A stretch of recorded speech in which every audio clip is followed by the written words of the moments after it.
नमस्कार दोस्तों। आज है विक्रम बेताल की तीसरी कहानी पुण्य किसका। वर्धमान नगर में रूपसेन नाम का राजा राज करता था।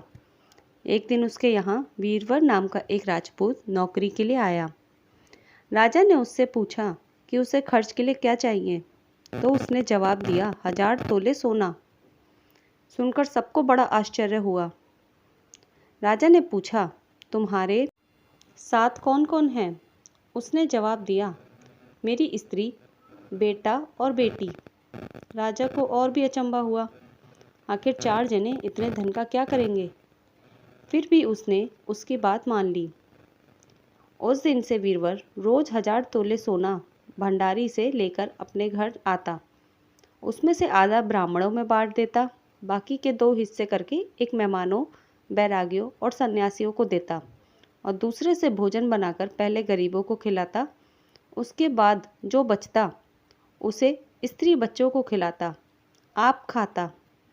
काम ये था कि शाम होते ही ढाल तलवार लेकर राजा के पलंग की चौकीदारी करता। राजा को जब कभी रात को ज़रूरत होती वह हाजिर रहता। एक आधी रात के समय राजा को मरघट की ओर से किसी के रोने की आवाज़ आई। उसने वीरवर को पुकारा तो वह आ गया। राजा ने कहा, जाओ पता लगा कर आओ कि इतनी रात गए यह कौन रो रहा है और क्यों रो रहा है। वीरबल तत्काल वहाँ से चल दिया। मरघट में जाकर देखता क्या है कि सिर से पांव तक एक स्त्री गहनों से लदी कभी नाचती है, कभी कूदती है और सिर पीट पीट कर रोती है, लेकिन उसकी आंखों से एक बूंद आंसू की नहीं निकलती। वीरबल ने पूछा, तुम कौन हो, क्यों रोती हो? उसने कहा, मैं राजलक्ष्मी हूँ। रोती इसलिए हूँ कि राजा विक्रम के घर में खोटे काम होते हैं, इसलिए वहाँ दरिद्रता का डेरा पड़ने वाला है। मैं वहाँ से चली जाऊँगी और राजा दुखी होकर 1 महीने में मर जाएगा। सुनकर वीरवर ने पूछा, इससे बचने का कोई उपाय है? स्त्री बोली, हाँ है। यहाँ से पूरब में 1 योजन पर एक देवी का मंदिर है। अगर तुम उस देवी पर अपने बेटे का शीश चढ़ा दो तो विपदा टल सकती है। फिर राजा 100 बरस तक बेखटके राज करेगा। वीरबर घर आया और अपनी स्त्री को जगाकर सब हाल कहा। स्त्री ने बेटे को जगाया, बेटी भी जाग पड़ी।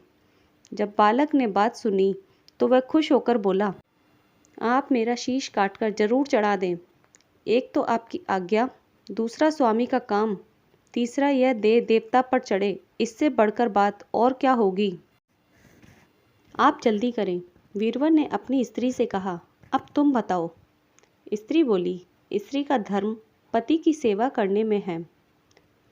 निदान 4 जने देवी के मंदिर में पहुँचे।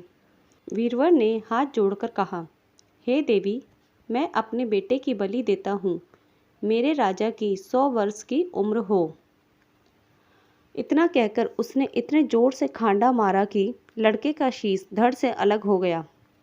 भाई का यह हाल देखकर बहन ने भी खांडे से अपना सिर अलग कर डाला। बेटा बेटी चले गए तो दुखी माँ ने भी उन्हीं का रास्ता पकड़ा और अपनी गर्दन काट ली। वीरवर ने सोचा कि घर में कोई नहीं रहा तो मैं ही जीकर क्या करूँगा। उसने भी अपना सिर काट डाला। राजा को जब यह मालूम हुआ तो वह वहाँ आया। उसे बड़ा दुख हुआ कि उसके लिए 4 प्राणियों की जान चली गई। वह सोचने लगा कि ऐसा राज करने से धिक्कार है। यह सोच उसने तलवार उठा ली और जैसे ही अपना सिर काटने को हुआ कि देवी ने प्रकट होकर उसका हाथ पकड़ लिया। बोली, राजन, मैं तेरे साहस से प्रसन्न हूँ। तू जो वर मांगेगा सो दूंगी। राजा ने कहा, देवी, तुम प्रसन्न हो तो इन 4 को जिला दो। देवी ने अमृत छिड़ककर उन 4 को फिर से जिला दिया। इतना कहकर वेताल बोला, राजा, बताओ सबसे ज़्यादा पुण्य किसका हुआ? राजा बोला, राजा का। वेताल ने पूछा, क्यों? राजा ने कहा, इसलिए कि स्वामी के लिए चाकर का प्राण देना धर्म है, लेकिन चाकर के लिए राजा का राजपाट को छोड़ जान को तिनके के समान समझकर देने को तैयार हो जाना बहुत बड़ी बात है। यह सुन बेताल गायब हो गया और पेड़ पर जा लटका। बेचारा राजा दौड़ा दौड़ा वहाँ पहुँचा और उसे फिर पकड़ कर लाया। तो बेताल ने चौथी कहानी कही। इंतजार कीजिए विक्रम बेताल की चौथी कहानी का।